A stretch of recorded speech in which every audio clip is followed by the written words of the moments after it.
호국 보훈의 달 특집으로 유치곤 장군을 기리기 위한 명예도로명 사용 연장과 장군의 업적을 살펴봤는데요. 유치곤 장군에 대해 조금 더 알아보는 시간 가져보겠습니다. 오늘 스튜디오에 양덕모 유치곤 장군 호국정신 보존회 회장님 나와 있습니다. 회장님 안녕하십니까? 네, 안녕하십니까? 네, 앞서 영상에서 보긴 했지만 유치곤 장군이 어떤 분이신지 다시 한번 설명 부탁드립니다. 예, 유치곤 장군님은 1927년 네. 7월 17일 경상북도 달성군 유가면 상계리에서 태어나셨습니다. 네. 이후 6살이 되던 해에 어머님을 따라 일본 후쿠오카로 갔습니다. 거기에서 소학교와 와카스마 중학교를 졸업한 16살 되는 해에 네. 일본의 소년 비행학교라고 있는데 네. 다치아라이 소년 비행학교 15기로 입교하게 되었습니다. 네. 거기에서 1년간의 그 조종 기술을 습득하고 1944년도에 동남아 남방 최전방 기지인 말레이시아 쿠알라룸푸르로 가게 됐습니다. 네.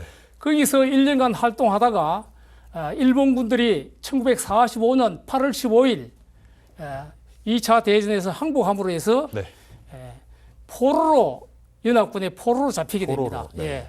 거기에서 그 당시에 남방에 있는 한국인 포로 수용소가 월남의 사이공에 있었습니다. 네. 사이공에서 한 1년간 있다가 46년 5월경 부산항을 통해서 귀국을 하게 됐습니다. 귀국 후 향리에서 한 3년간 머물다가 향리에 계셨던 그 서한호 선배님을 통해 가지고 공군에 입대 권유를 받게 됩니다. 네.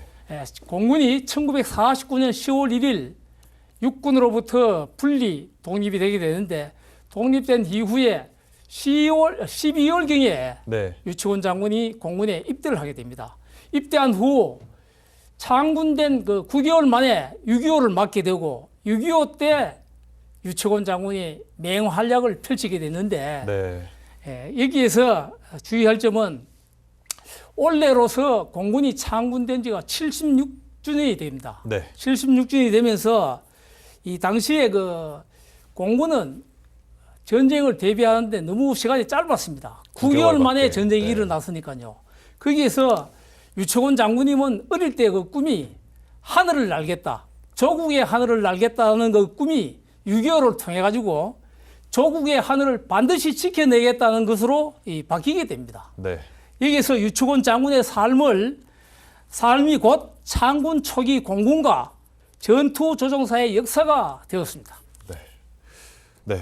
유치곤 장군이 이렇게 공군의 창설과 함께 6.25 전쟁을 승리로 이끈 장군이신데요. 또 우리나라 국민들에게 공군의 존재를 다시 한번 각인시킨 그런 전투기 조종사로 알려져 있습니다. 이 전투기 조종사로서 어떤 업적을 갖고 계십니까? 예, 주요 업적으로는 네. 6.25를 통해서 공군이 수많은 전투에 참가했지만 그중에 가장 대표되는 4가지 그 전투가 있습니다. 네. 첫째가 52년도 1월 12일부터 15일까지 시행된 성우리 철교 폭파 작전이 있고 네. 두 번째 송림제철소 폭파 작전 네. 그리고 52년 8월 달에 있은 평양 대폭격 작전 네. 그리고 마지막으로 3.5.1 고지 항공 지원 작전이 있겠습니다. 예. 네. 굉장히 6.25 전쟁의 중요한 순간들에 언제나 또 큰 업적을 세우신 장군님이신데요. 또 우리나라 최다 출격 전투기 조종사로도 알려져 계시죠. 얼마나 출격을 하신 겁니까? 네, 그렇습니다.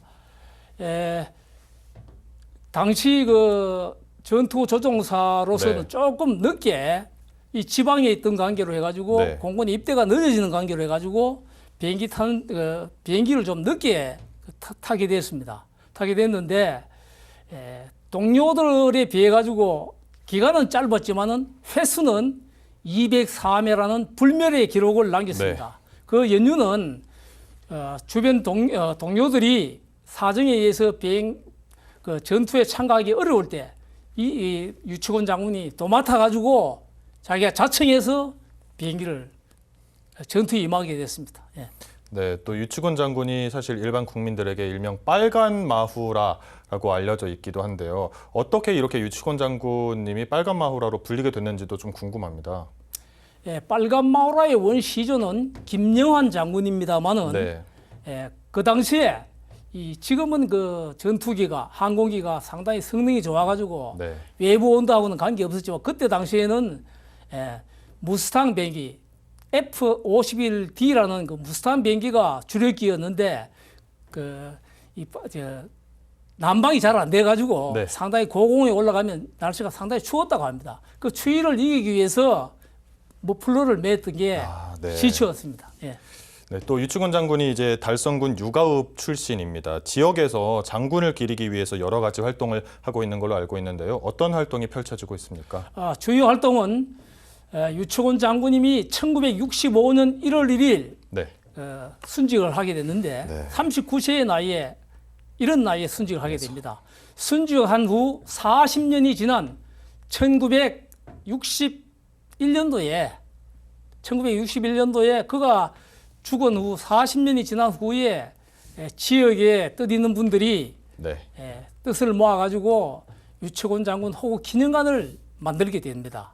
거기서부터 본격적으로 향리에서 그분의 업적 또 공군에서 어떤 많은 지원도 있었고 네. 그걸 계기로 해서 오늘날까지 이어져 오고 있습니다. 네, 유치곤 장군 호국 기념관이 지어졌고 뭐 대구 사람이라면 초등학생 때 한 번쯤은 가보는 곳이라고 하더라고요. 그런데 너무 시설이 노후화돼서 이제 새로 짓는다고 하더라고요. 새로 짓는 기념관이 어떤 시설이길 바라는지도 궁금합니다. 예, 기존의 일반적인 전시 기념관의 이미지를 탈피해가지고 네, AI를 기반으로 하는 미래지향적인 첨단 과학을 적용한 체험 위주의 기념관으로 네. 만들어지기를 우리는 바라고 있습니다. AI 기반의 체험 위주 기념관으로. 예, 그렇습니다. 네. 좀 더 많은 사람들이 찾을 수 있고 좀 더 많은 학생들이 많은 걸 배울 수 있는 기념관일 거라고 생각이 듭니다. 예. 또 현재 우리나라가 안보 위기에 처해 있다는 말을 많이 합니다. 유치곤 장군의 업적을 고려해서 지금의 위기 어떻게 극복하면 좋을까요? 장군께서 우리 곁을 떠나신 지가 벌써 올해 60주년이 됩니다. 올해 60주년. 예, 그렇습니다. 네. 장군께서 남기신 그 나라 사랑 정신과 투철한 군인 정신은 우리들 가슴속에 영원히 남아 있는데 네. 전쟁에서 승리하는 것이 군인의 궁극적인 존재의 이유인 바 유치곤 장군이야말로 전투 조종사로 혹은 공중 지휘관으로서 혼과 기질을 보여준 대표적인 인물입니다. 전쟁에서 승리하는 군인의 정신, 유치곤 장군의 정신을 바탕으로 지금의 우리 안보 위기도 잘 헤쳐나가야겠다는 말씀으로 네, 그렇습니다. 들었습니다. 네, 회장님 오늘 말씀 감사합니다. 여기까지 듣겠습니다. 감사합니다. 예, 감사합니다.